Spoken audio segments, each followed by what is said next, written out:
दोस्तों नमस्कार। ईरान में आसमान से आग बरस रही है। अमेरिका और इजराइल के विमान आसमान से लगातार बम फेंक रहे हैं और जो अमेरिकन है उनकी 5 मुस्लिम देशों से उन्होंने ईरान को घेरा हुआ है, तेहरान को, और वहाँ वो लगातार अटैक कर रहे हैं। इसमें Qatar, Kuwait, Bahrain, UAE, Saudi Arabia, Jordan और इराक है। यहाँ अमेरिका ने अपने सैनिक बिठाए हुए हैं और यहाँ से वो मिसाइल दाग रहे हैं। और कहाँ कहाँ दाग रहे हैं? मुख्य तौर पर जो उनका जो तेहरान है, राजधानी है, और इसके कारण जो खमेनेई जो उनके सर्वोच्च लीडर हैं उनकी मौत हो चुकी है। और अब सवाल अब वहाँ जो इशू चल रहा है कि अगला सुप्रीम लीडर कौन होगा। दरअसल आपको ईरान के बारे में थोड़ा सा बता दें कि ईरान में पहले एक शासक हुआ, एक वहाँ राजशाही थी, और राजशाही जो वहाँ के एक जो है उनके खिलाफ वहाँ बहुत बड़ा एक इस्लामिक क्रांति हुई थी। और उस इस्लामिक क्रांति में जो उनके राजा थे, मोहम्मद रजा शाह पहलवी, ये राजा थे ईरान के, और इनके खिलाफ 78-79 में बहुत बड़ी इस्लामिक क्रांति हुई थी। और इस क्रांति में जो ईरान के एक लीडर हुआ करते थे, रूहुल्लाह खुमैनी, तो रूहुल्लाह खुमैनी ये नेता बन के उभरे थे। इन्होंने फिर वहाँ गणराज्य की स्थापना की थी। और उसके बाद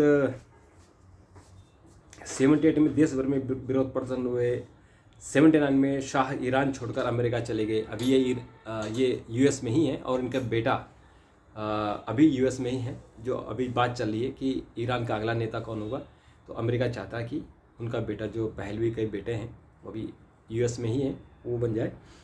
और जो वहाँ सरकार है, जो खमेनी के पुत्र हैं, वो चाहते हैं कि खमेनी के पुत्र बने। तो अगर खमेनी के पुत्र बनते हैं तो फिर ईरान का यूएस और इजराइल के साथ फिर वही झगड़ा रहेगा।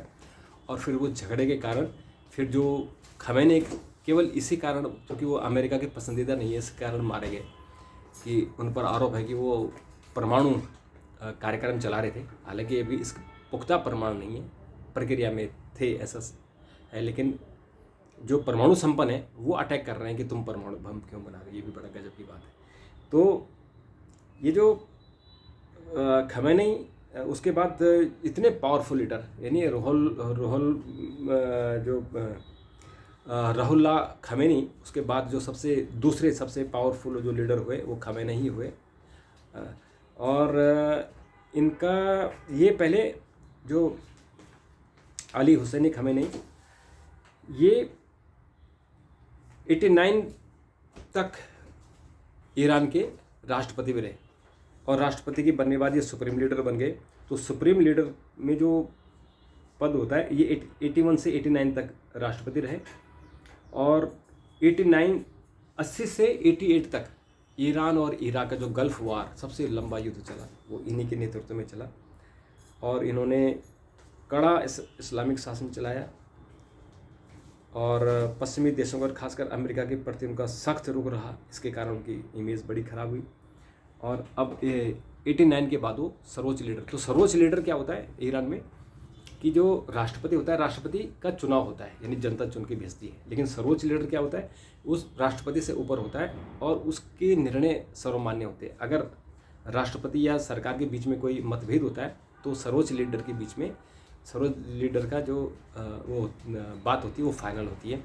और उनके पास डिफेंस, यानी वो सुप्रीम कमांडर होते हैं, डिफेंस उनके अंडर में होती है, आर्मी उनके अंडर में होती है, उनके विदेश मामले उनके अंडर में होते हैं।